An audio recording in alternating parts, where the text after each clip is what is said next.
noted as a great film by Sundance or whatever. So that's what he's competing with.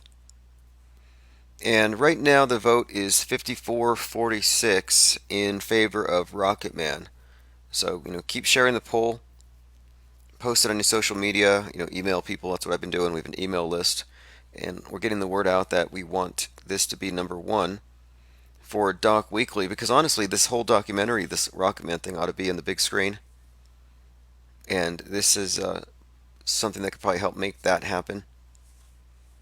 I had a prediction yesterday I wanted to talk about.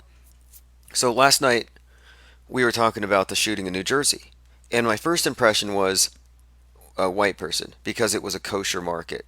So I thought, okay, well, they've been pushing the whites shooting at Jews. And it was also, I think, really close to a couple of other events. For some reason, I thought, okay, this has got to be a white guy. It's a big shootout downtown. Maybe it's going to be someone else motivated by a manifesto. But then as the day moved forward, I thought, no, maybe it's going to be a Muslim. Maybe it's going to be a Muslim attacker, and it's going to be, like ISIS or something. So I kind of figured it would be that. I left the door open. Then we learned a few more details, and I learned that the shooters were um, juveniles, and is a male and a female couple. And then it hit me. It's like, well, wait a minute. On Twitter, the whole event is being pushed by a lot of right wingers, which I find interesting. See, if it's being pushed by right wingers, it would lead me to think that it was an ISIS attack. If it's being pushed by the left, it's going to be a white guy. But it was being pushed by the right wingers, so I was kind of leaning towards it being an Islamic attack like some of these other ones. But when I heard that it was a juvenile and a male and a female, I was like, wait, there's no way there's going to be a female attacker here. So that kind of ruled everything else out as far as who might have an axe to grind with a kosher store, convenience store, except for maybe black Hebrew Israelites. And that was my guess last night. And it turns out, it came out on Drudge this morning, that's exactly who did it, and that was trending on Twitter. And in fact, they did have a manifesto. But if you listen to last night's live stream, I had actually walked through the possible suspects like a game of Clue, and I had to rule out whites because of the way it was being ignored by the left, and of course, the. Here we go. Oh, yeah, the other aspect to it, anti cop. That was the part that made me think The anti cop thing made me think this was probably someone radicalized. But anyway, listen to this. New Jersey suspects identified. They published anti Semitic, anti police posts. There's a video, pipe bomb, and maybe they also killed an Uber driver. So we do have videos. I don't know if any of these are. We'll take a look. I want to see if it's still a male and a female. The numbers were consistent and it's very similar to another attack that was in the Czech Republic, but I believe that one was in fact I think it was a Nazi. I'll have to follow up on it. These things are overlapping, which is what they want to do. They want to bombard you because they know that people tend to believe all of the news they didn't watch. Oh, you didn't have time, so you just have to assume you got it right just by going off the headlines. David Anderson was a one-time follower of Black Hebrew Israelites, a group whose members believe they're ancient Israelites' true descendants. Oh, here we go. And Francine Graham met him and then turned into a dark person. So Francine Graham and David Anderson are the suspects. She was the one who rented the U-Haul, but the pair never returned it. And inside that van, the weapons and at least one letter written by the shooters.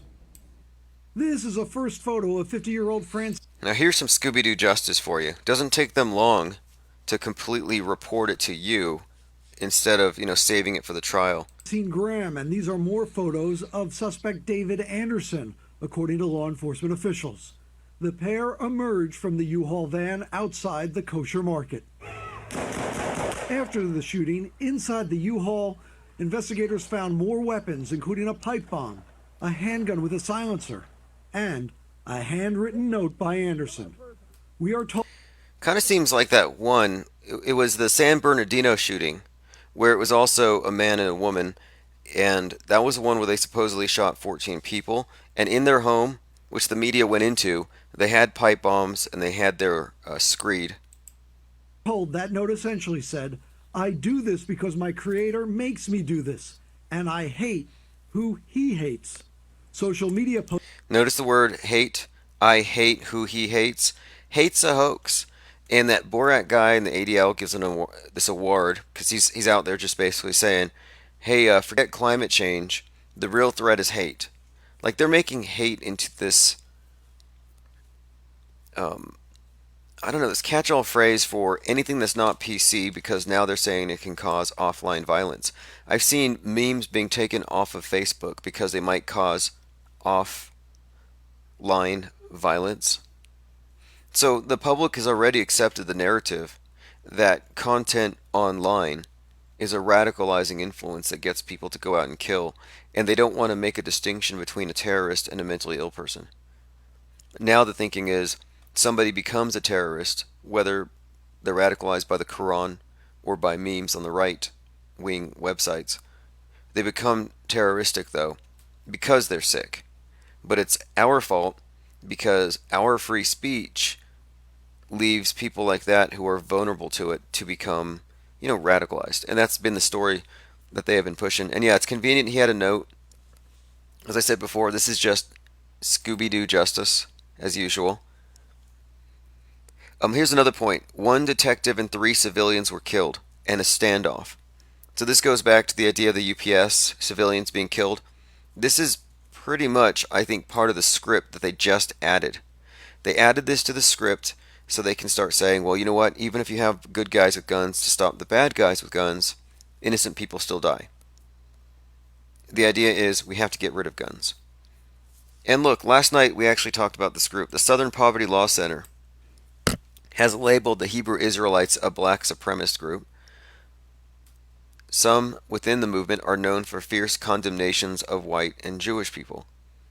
The SPLC is really quick on the draw when it comes to pegging people as hate groups. Like, they might even call, in fact, I wonder if they do. They probably call the Bears, the followers of that comedian, they probably call them a hate group. Because the guy puts on the Grappler mask and, uses certain language. But it doesn't take much. But the SPLC acts like these church ladies who are just trying to purify society and protect us from hate. But in reality, I think they're the haters. They hate our freedoms, they hate free speech, and they play victim. They play victims advocates. It's just the worst kind of social justice warriors in the world are embodied by the SPLC. And strangely enough, they didn't put Borat on their hate map or any of, they have a hate group map. Hypocrites. But anyway, let's move on. I'm saying this is fake.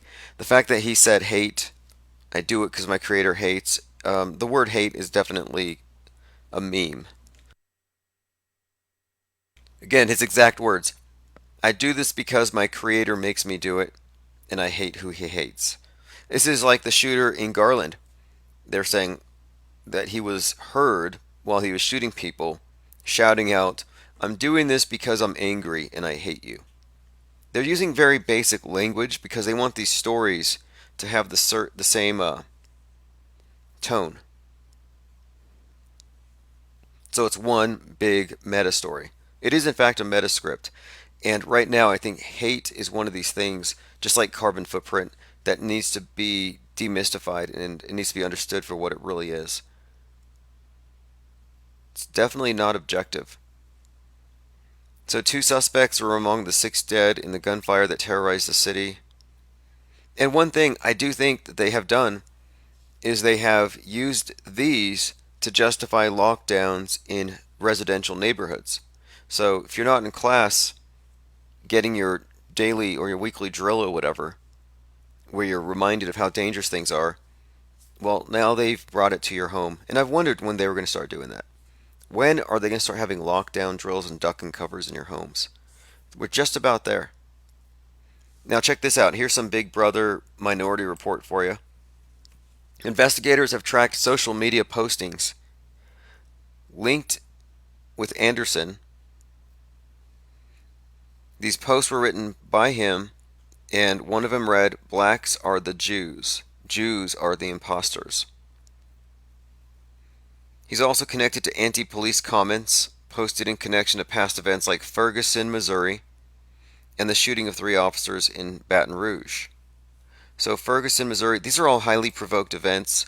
This all ties into the broader PSYOP narratives that have connected these police shootings, from Michael Brown, Hands Up, Don't Shoot, to Trayvon Martin, and on. And they keep bringing these stories up.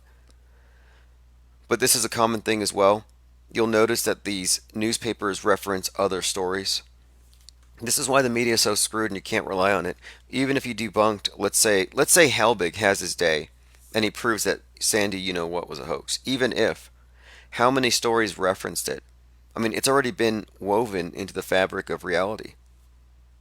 Right now, the only thing you can really do is just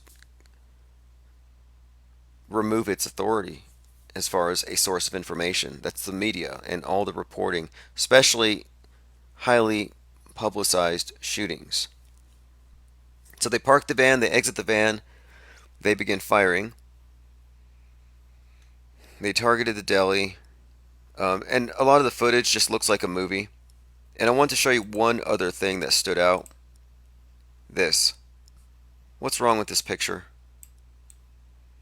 I pointed this out yesterday, but I managed to get you a better picture, and it's zoomed in. One of the first shots of this event, one of the first pictures they released, was one of the paramedics ostensibly saving a life. And I'm looking here at the paramedic, and her nails don't look like the kinds of nails that you would be wearing if you were actually conducting life-saving procedures, and she's not wearing gloves. Just seems out of uniform. And my take on it is that she's probably a crisis actress and she thought she was going to cry for the camera. MJC 1810 says the attack was first reported as a drug deal gone bad, then turned into a racially biased planned attack. Autohoax.com. We break down all the news. I'm building up articles on all these things as we go. I mean, some of these shots were obviously fake. This is not the middle of a firefight. This is the middle of a TV show about a firefight. And that definitely looks like Nicolas Cage. I know it's not him, but what I'm seeing here are actors, typecasted actors. Even the guy on the left, like the veteran, agent. This is so corny. It's like right out of a movie. Even the footage. And of course, you had certain people who are in the war zone who weren't cleared off the streets, which kind of gives you an idea. When I saw this, I thought, okay, wait, it's going to be a biased crime against Jews, but if it's not a white person, it's got to be a Muslim. But just the way it was being promoted, and then a male female couple, I knew there'd be some new twist here. Another hate group, and that's the real twist here. A dramatic scene. Stay tuned. The language here is crazy. They're obviously giving it away. This whole thing is faked. It's just a movie. But it's interesting that they brought in someone who is using the word hate to describe his motivation. Of all things, right after this big speech, impassioned speech by Borat to the ADL about hate, now they have an example of, oh, look, this is hate. So you've got crazies like Nick Cruz, then you got racists like the Bowl Cuts, and now you've got hate. But the word hate is important. It's another one of these words that they've co opted and they've given it its own meaning. They locked down 30,000 kids in the schools, and that's just to ensure that the terrorism is widespread. I have a few other things to go over today. We have been talking about Juice World and what appears to be an enigmatic death hoax with a lot of predictive scripting, his own predictions and otherwise. And I actually have a link here. Let me pull this up. I think it was Thirst for Truth who sent this to me, of this movie which seems to also contain a bit of what we would call predictive scripting. It's called Seizure Boy, and it's on Netflix. So I haven't seen it yet, but here's the basic idea of Seizure Boy on Netflix. Netflix's new movie, The After Party, has outraged parents with seizure disorders, and the head of the Epilepsy Foundation says the film harkens back to the Dark Age. And this is, let me see if I can find you a preview of the movie. It's basically about a guy who is going to become a rapper, or he is a rapper, and he gets a chance, he goes on stage, he performs, and he's really high, and he has a seizure. I mean, that's pretty much what happens. It's called The After Party. Let me go ahead and look up the trailer. You can see this. But he has a seizure and it becomes a dance move, and it's very similar to the Lucid Dream challenge that Juice World put out, where it involved a seizure as part of the dance. And of course, the seizure is what ostensibly took him. Very eerie is one way of looking at it. So let me go ahead and get to the point here on this trailer where you can see the actual event. Here we go. Surprised that anyone here but Wiz Khalifa has some incredibly strong weed. Okay, here we go. Young L's the one they know so well. Real recognize real in your name ring no bells. Yo, Wiz. Okay, so he gets really high, he has a seizure, and then everywhere he goes, he's recognized for the seizure. Have a seizure. Not my Yeezys, bro. World star. World star. So his seizure goes viral. And again, this is very much, as far as the scripting goes, this is more example of, and look at this guy here, this would be this, is it DJ Khaled, is that his name? Associated with Nipsey Hussle, another death faker. And these death fakers all run together. They're all behind the curtain together. So this is all really interesting. Probably worth watching. Because again, these stories connect because they're all taking place on the world stage. And speaking of the world stage, here's an interesting piece here about how the Boston bombing, which was a movie, it was a propaganda film. No real terrorists. The guy named Joker didn't really blow up people with a crock pot. But there is this ongoing notion, and I've heard this before, but I actually found something to substantiate it, that it may have been directed by Steven Spielberg. When I first came across this story, because the story's about 6 or 7 months old, I saw it and I thought, okay, yeah, it looks like Steven Spielberg. Does it add to the story? But now that I think about it, it makes even more sense. This is from Space Traveler in Alabama. He says, I told you most of the news is fake. Most is created in the CIA office. They make movies with crisis actors and actresses. They read a script. Look at their eyes when they interview. You can see they are reading scripts. And here we have a picture of what appears to be Steven Spielberg. And this event is great to study if you want to analyze these movies. And these are movies. That is not an exaggeration. They're creating propaganda films, and it's illegal. And you'll notice that some people have a problem with this notion because they say, well, no, they're so evil. Of course they're going to kill people for real. No, they do not need to kill people. This is how they govern people. It's called mind control. They control your minds so they don't have to blow up your bodies. They could kill you, but no, instead they just kill your ability to think critically and know when you're being propagandized. And they've already succeeded with that. Like we're born into what? A society that's 5 or 6 generations deep into hyper mediation. Like there's no easy exit. But the best thing we can do, in my view, is to start calling things what they are. And if it's a damn